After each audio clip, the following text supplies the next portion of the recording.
Good morning, faithful listener.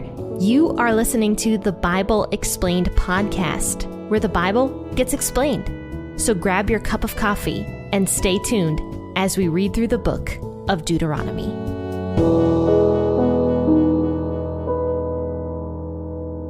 Hello and good morning, faithful listeners. Thank you for tuning in to another episode out of Deuteronomy. Today is a beautiful sunny day where I'm at. I have the windows open, so you may hear some birds chirping in the background, which I think just adds to the ambiance of this podcast, personally. But yeah, let's go ahead and read Deuteronomy chapter 28, verses 35 through 57. I think we might need some ambiance today because we're going to be talking more about these curses, and they're not pleasant. They're not pleasant at all. So let's read Deuteronomy 28. And just a quick recap. Basically, these are the lists of cursings that are going to happen to the people if they choose not to follow God's words, if they choose not to follow Yahweh. Now, some of these curses are specifically brought on by God. Like, for example, some of the plagues and everything like that we've seen in Deuteronomy were specifically brought on by God. But a lot of the ones we're going to read about today actually are the people doing them to themselves. The curses are people almost cursing each other. We already talked about some of the cursings on Friday, so let's read more about them today. Deuteronomy 28 verses 35 through 57. Grab your cup of coffee or your cup of tea and also your Bible. There's a lot to read this morning, so let's jump right in. I'll be, of course, reading out of the WEB this morning. Yahweh will strike you in the knees and in the legs with a sore boil, of which you cannot be healed, from the sole of your foot to the crown of your head. Yahweh will bring you, you and your king, whom you will set over yourselves, to a nation that you have not known, you nor your fathers. There you will serve other gods of wood and stone. You will become an astonishment, a proverb, and a byword among all the peoples where Yahweh will lead you away. You will carry much seed out into the field and will gather in little, for locust will consume it. You will plant vineyards and dress them, but you will neither drink of the wine nor harvest, because worms will eat them. You will have olive trees throughout all your borders, but you won't be able to anoint yourself with the oil, for your olives will drop off. You will father sons and daughters, but they will not be yours, for they will go into captivity. Locusts will consume all your trees and the fruit of the ground. The foreigner who is among you will mount up above you higher and higher, and you will come down lower and lower. He will lend to you, and you won't lend to him. He will be the head, you will be the tail. All these curses will come on you, and will pursue you and overtake you until you are destroyed, because you didn't listen to Yahweh your God's voice, to keep his commandments and his statutes which he commanded you. They will be for you a sign and for a wonder to you and to your offspring forever, because you didn't serve Yahweh your God with joyfulness and with gladness of heart, by reason of the abundance of all things. Therefore you will serve your enemies whom Yahweh sends against you, in hunger, in thirst, in nakedness, and in lack of all things. He will put an iron yoke on your neck until he has destroyed you. Yahweh will bring a nation against you from afar, from the end of the earth, as an eagle flies, a nation whose language you will not understand, a nation of fierce facial expressions, that don't respect the elderly, nor show favor to the young. They will eat the fruit of your livestock and the fruit of your ground until you are destroyed. They also won't leave you grain, new wine, oil, the increase of your livestock, or the young of your flock, until they have caused you to perish. They will besiege you in all your gates, until your high and fortified walls in which you trusted come down throughout all your land. They will besiege you in all of your gates throughout all your land which Yahweh your God has given to you. You will eat the fruit of your own body, the flesh of your sons and your daughters whom Yahweh your God has given you, in the siege and in the distress which your enemies will distress you. The man who is tender among you and very delicate, his eye will be evil towards his brother, towards the wife whom he loves, and towards the remnant of his children whom he has remaining, so that he will not give to any of them the flesh of his children whom he will eat, because he has nothing left to him, in the siege and in the distress with which your enemy will distress you in all of your gates. The tender and the delicate woman among you, who would not venture to set the sole of her foot on the ground for delicateness and tenderness, her eye will be evil towards the husband that she loves, towards her son, towards her daughter, towards her young one, who comes out from beneath her feet, and towards her children whom she bears. For she will eat them secretly, for lack of all things in the siege, and in the distress, with which your enemy will distress you in your gates. That definitely escalated quickly. All of a sudden, people are eating their own children. So how the heck did this happen? So if you didn't listen to Monday's episode about the cursings, I definitely recommend going back and listening to that one. And also Friday's episode as well, where I talked about the blessings of Israel. If Israel would only listen to God's voice and keep their end of the promise of the covenant. But if they don't, these curses would begin to happen. And I do believe that this is any nation that turns their back on God. Though I don't know if God would be as severe with other nations that did not enter into a covenant promise with him, though that's up for some debate. But regardless, we know that bad things begin to happen to nations that turn their backs on God. And we do know that good things begin to happen to nations that start recognizing God and not turning their backs on him. For example, I don't know if you guys know what's going on in El Salvador right now. The country is just becoming more and more safe. They put a lot of people in prison, a lot of drug cartels in prison, and in general, the country is moving towards a good place. The president of El Salvador, I think he's a president or a prime minister or something, he recently did a speech, and this speech was absolutely beautiful. And I recommend going and listening to it. I think you can just type it into Google, El Salvador president speech, something like that, about God and nations. What he said was that if a nation turns their eyes towards God and doesn't reject him, how can that nation not thrive? And I believe he even mentioned America as a nation that is turning their back against God. And now you can see all the crazy stuff that is beginning to happen from that. So bad things begin to happen when a nation turns their backs on God and refuse to listen to the truth, which is what we're seeing happening right now, honestly, in Western society. But going back to today's passage, I want you guys to notice something when you read this. This is very slow.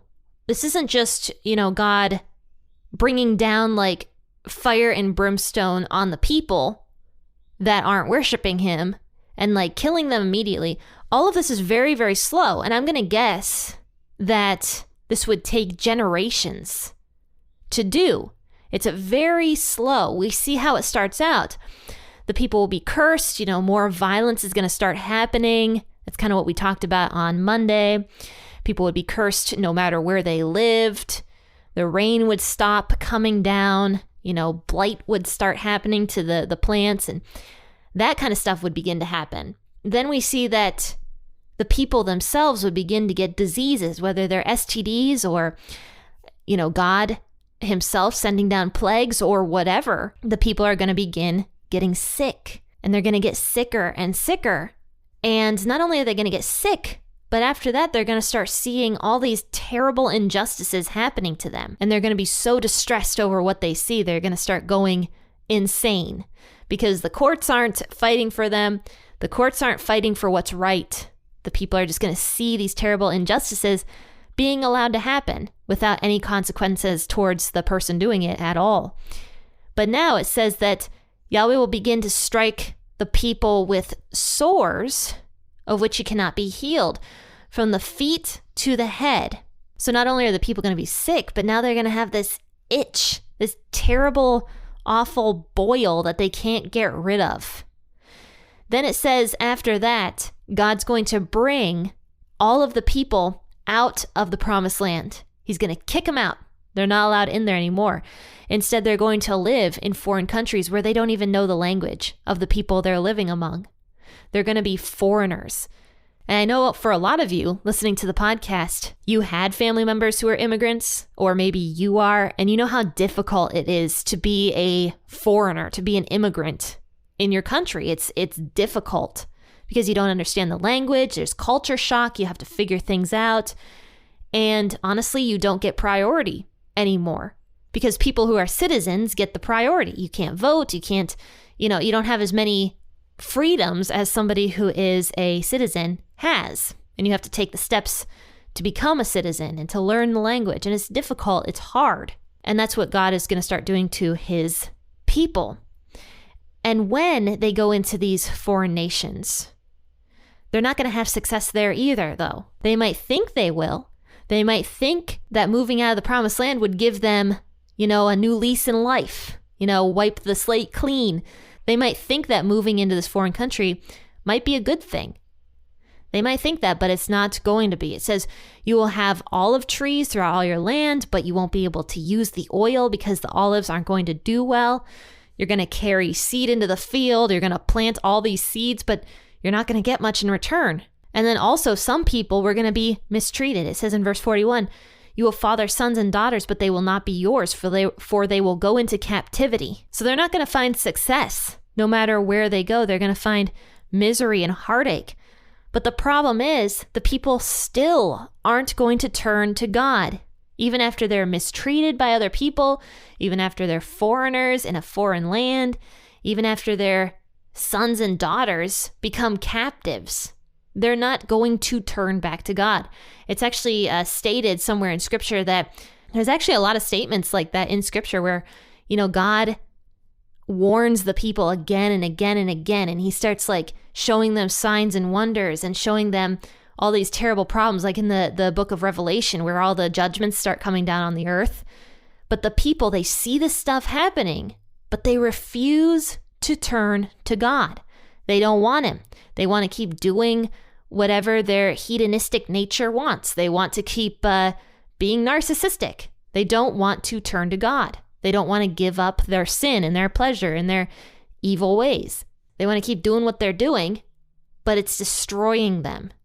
And God is showing this. And this is why I think God is very slow to dole out these punishments on his people, even though they're cursed. He's slow because he's constantly showing them look, this bad thing's going to happen. Okay, it happened. Why aren't you turning back to me? Okay, something worse is going to happen next. Okay, it just happened. Why aren't you turning back to me? Until we see here at the very end where the people begin to eat their own children because there is no food for them. Honestly, if the people just turned back to God, that's what it says here in verses 45 through 47. Because you didn't serve Yahweh your God with joyfulness, because you didn't listen to Yahweh your God's voice. If the people would just turn back to God, it wouldn't get to this point. Other nations wouldn't come in and destroy them. They wouldn't have to leave their beautiful homes to go live in a foreign nation. They wouldn't have to do these things if they just turned back to God, and they don't want to do that. So then enemies are going to come in and destroy what they have. They're going to besiege cities, is what it says. And it says in verse 53, you will eat the fruit of your own body. That means you're going to eat your children. And this actually ended up happening. This happened in 2 Kings, actually, chapter 6, where the village of Samaria were besieged. The entire village was besieged. In other words, a nation came and, held siege to the city so no one could go in and out. And that's terrible because the people couldn't get food inside that city. That's typically what happens. And the people were beginning to eat their own children because they were so hungry. And you might say, Jen, why did God allow it to get that bad? To show the absolute depravity of sin and where sin leads a person. God did not command the people to eat their own children. This was prophecy that this would happen, and it ended up happening. God did not say, hey, I'm going to force you to eat your kids. No, here's what God did. He said, if you don't listen to my voice, here's what's going to happen. And you guys are going to get worse and worse and worse. You are going to curse yourselves. You're going to curse your friends and your family members. You're going to curse your own children because of the result of your own sin. But the problem is, these people would rather eat their own children than turn back to God. They're that narcissistic. They are that hedonistic that they're only thinking about themselves. They're only thinking about how they can survive. That's it. That's what it says here. the tender and delicate woman is going to begin to hate the husband she loves. She's going to hate her children, and she's going to eat her children secretly because that's all she cares about, her own self. And same with this man here, a man who people would think of as very tender, like a tender man, ends up hating his brother and the wife who he initially loved and his children, and he will eat his kids. And not only will he eat his kids, he won't even give his other kids anything to eat. That's disgusting and terrible. And this ended up happening. This is where sin leads. It just keeps getting worse and worse and worse until God ends up stepping in and removing it completely, which is what we're going to talk about on Friday, because God is going to end this. He's sick and tired of the people refusing to turn back to him. So tune in then. I know these episodes about the cursings may sound very harsh, may be kind of difficult and uncomfortable to listen to, but these are in the Bible. This is the result of sin. This is a warning to each and every one of us that when we sin, we are hurting ourselves. But we're not just hurting ourselves, we are hurting our family members, we're hurting our friends, we're hurting our children, we're hurting our spouses. We are hurting other people when we choose to sin. And eventually, God's going to have enough of it. He's going to be tired of that amount of violence and sin that is in the world. But anyway, friends and faithful listeners, join in tomorrow for an episode out of John. We are moving into Jesus's death and resurrection. So we're going to have a great episode tomorrow out of the book of John. I hope to see you there. Friends and faithful listeners, don't forget to enter the giveaway over on Facebook. It's just a little giveaway. You could potentially win a bumper sticker, a P40 Ministry sticker, and also a handwritten note from myself. And all you have to do is go over to Facebook and answer the question that I put on there. That's literally it. It's very easy to enter. But anyway, guys, that is linked in the description of this podcast episode. Friends and faithful listeners, if you like the podcast, please rate it 5 stars and tell people that it exists. I will see you all tomorrow for an episode out of John. Until then, happy listening and God bless.